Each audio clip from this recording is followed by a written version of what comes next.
నమస్తే అండి, welcome to my channel. ఇవాల్టి రెసిపీ ఇడ్లీ అండ్ దోశకి side dish and side chutney.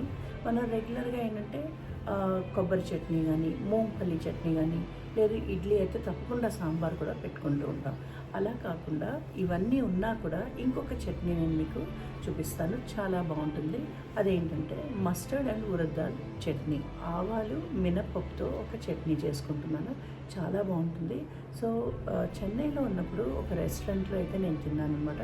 So అది నాకు నచ్చి నేను కంటిన్యూస్గా ఏంటంటే దాంట్లో ఏంటి ఫ్లేవర్స్ ఉన్నాయి అండ్ ఏంటేంటి వేసారని చెప్పి నేను కొంచెం తింటూ నేను టేస్ట్ చూసాను, దాని ఫ్లేవర్స్ ఏంటనేది నేను చూసాను.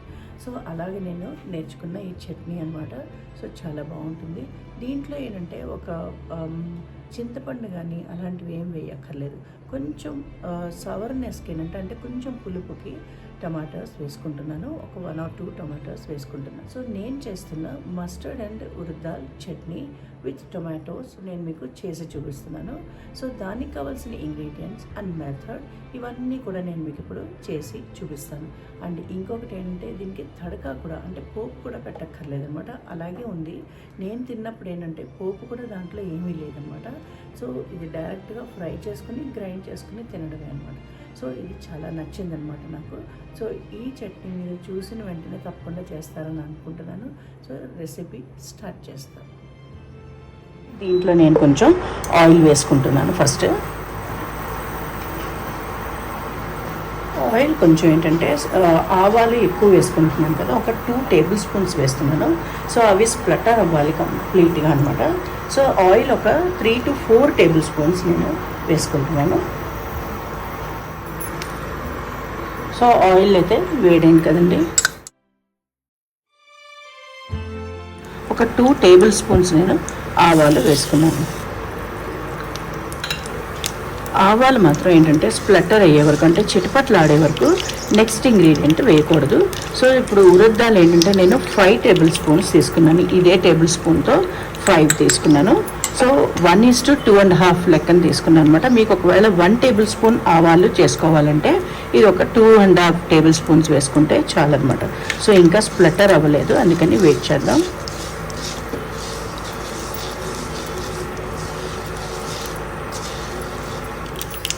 చూడండి స్ప్లటర్ అవ్వడం స్టార్ట్ అయింది కదా, కొంచెం ఇలా పెట్టుకుంటాను పక్కకి, దాన్ని బయటికి పడిపోకుండా అక్కడికక్కడే చిట్పట్లాడతాయి అన్నమాట. ఒక 5 seconds అంతే.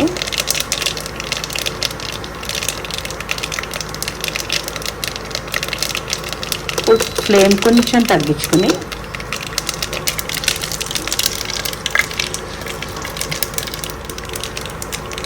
మినపప్పు ఒక 5 టేబుల్ స్పూన్స్ వేసుకుంటున్నాను. ఇప్పుడు మళ్ళీ హీట్ పెంచుకోవాలి. ఇంకైతే మూత అక్కర్లేదు, లిడ్ అక్కర్లేదు.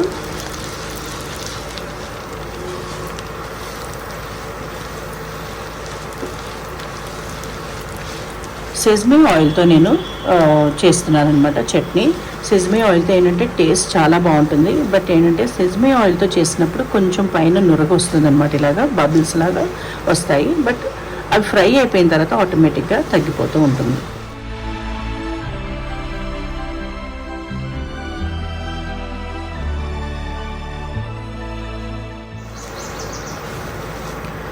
సో ఉరద్ దాల్ కొంచెం కలర్ మారుతున్నప్పుడు మనం వేయవలసింది ఎండు మిరపకాయలు. నేను ఒక 8 to 10 వరకు వేసుకుంటున్నాను. ఇవి బేడికే మిర్చి అనమాట, కలర్ చాలా బాగుంటుంది కానీ ఎక్కువ స్పైసీనెస్ ఉండదన్నమాట. సో మీ దగ్గర నార్మల్ ఉన్నా కూడా రెగ్యులర్గా వాడుకునే ఎండు మిరపకాయలు ఉన్నా కూడా అవి వేసుకోవచ్చు. సో మీ స్పైస్ లెవెల్ తగ్గట్టు మీరు బ్యాలెన్స్ చేసుకోండి. సో నేను ఒక 8 to 10 వరకు వేస్తున్నాను. సో ఇవి కూడా బాగా ఫ్రై చేసేసుకుని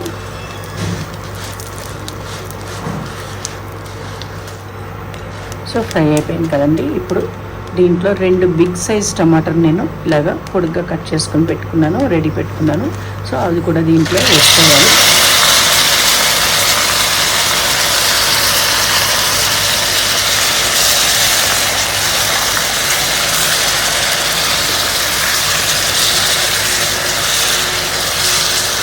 ఇది బాగా మెత్తగా అయ్యే వరకు మాత్రం కుక్ చేసుకోవాలన్నమాట. సో దీంట్లో ఇప్పుడు నేను సాల్ట్ వేసుకుంటున్నాను. సాల్ట్ ఒక 1 టీ స్పూన్ వేసుకున్నాను.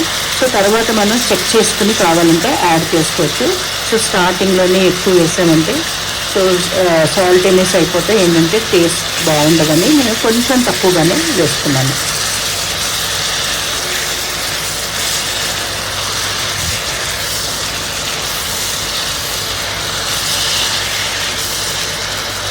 సో నేను ఇప్పుడు హీట్ కొంచెం తగ్గించుకొని మూత పెట్టుకుని నేను కుక్ చేసుకుంటాను. ఒక 2 to 3 minutesకి కుక్ చేసుకుంటాను. సో ఒక 2 minutes అయితే అయింది కదా, ఒకసారి చూద్దాం. సో చేస్తున్నప్పుడే అరోమా అంటే స్మెల్ చాలా బాగుందన్నమాట. సో ఈ చట్నీ మాత్రం ఎవరు ఫ్రై చేసేసి ఉండరు. సో చెన్నైలో ఉన్న వాళ్ళకి కొంచెం తెలుస్తుందేమో కానీ చెన్నై కన్నా బయట ఉన్న వాళ్ళకి అంత తెలియకపోవచ్చు. సో ఈ చట్నీ తెలియని వాళ్ళు మాత్రం తప్పకుండా ట్రై చేసి ఇడ్లీకి కానీ దోశకి కానీ అలాగే ఏ టిఫిన్స్కైనా కూడా చాలా బాగుంటుందన్నమాట. అక్కడ ఏంటంటే అన్ని టిఫిన్స్కి ఈ చట్నీ కంపల్సరీగా ఇస్తూ ఉంటారన్నమాట. సో మీరు కూడా అలాగే ఏ టిఫిన్ చేసుకున్నా కూడా ఈ చట్నీ చేసుకుని పెట్టుకున్నారంటే చాలా బాగుంటుంది. అండ్ ఇది ఫ్రిడ్జ్లో పెట్టుకున్నామంటే ఒక 1 or 2 days కూడా ఉంటుందన్నమాట. సో అలా కూడా మీరు చేసి పెట్టుకోవచ్చు. సో దీంట్లో ఇంకోటి చెప్పానంటే పైన నుంచి పోపు కూడా అక్కర్లేదన్నమాట. ఆల్రెడీ ఆవాలు వేసేసాం కాబట్టి ఇంకా పోపు కూడా అక్కర్లేదు. సో పోపు లేకుండానే చాలా బాగుందన్నమాట. సో ఇంకొక 2 minutes నేను కుక్ చేసుకుంటాను. ఇంకొంచెం మెత్తగా అవ్వాలి. సో ఇంకొక 2 minutes కూడా అయిపోయిందన్నమాట. ఇప్పుడు ఒక్కసారి చూద్దాం. సో ఆల్మోస్ట్ మెత్తగా అయిపోయాయి అన్నమాట. సో ఇప్పుడు నేను గ్యాస్ ఆఫ్ చేసేసుకుని అంటే ఇండక్షన్ స్టవ్ ఆఫ్ చేసుకుని ఇది చల్లారే వరకు అయితే వెయిట్ చేస్తాను.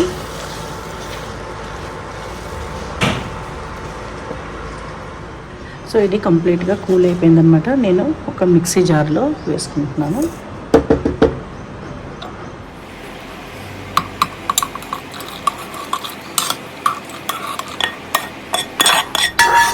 సో మనం వాటర్ కూడా వేసుకోక్కర్లేదు, ఎందుకంటే టమాటోలో వాటర్ ఉంటుంది కాబట్టి అది చాలా అన్నమాట. సో నేను కొంచెం ఇంగు వేసుకున్నాను. ఆల్రెడీ ఫ్రై చేసుకుని పెట్టుకున్నాను కాబట్టి లాస్ట్లో వేద్దాం అనుకున్నాను.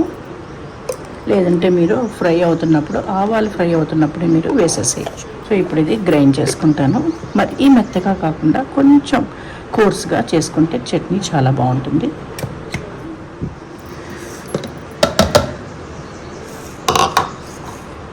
సో ఇలాగా కొంచెం కోర్స్గా నేను గ్రైండ్ చేసుకుని పెట్టుకున్నాను. చూడండి ఇలా ఉంటుంది. ఇప్పుడు ఏంటంటే వేరే బౌల్లో నేను ట్రాన్స్ఫర్ చేసుకుని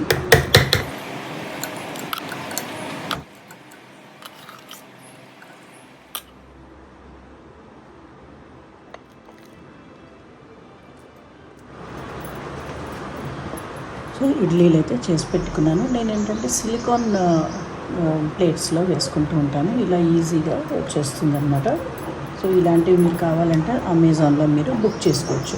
చాలా బాగుంటుంది అన్నమాట. ఈజీగా ఉంటాయి. ప్లేట్స్ అవన్నీ ఎక్కువగా మనం టూ మచ్గా వాష్ చేయాల్సిన పని లేదనమాట. సో దాని మీద ఇది ఒక్కసారి నీళ్ళల్లో తడిపేసి దీని మీద పెట్టేసి ఇడ్లీ పిండి వేసామంటే నూనె కూడా అక్కర్లేదన్నమాట. సిలికాన్ ప్లేట్స్ మీద వేసుకుంటాం. కొంచెం తడి చేతితో మనం తీసుకోవాలి.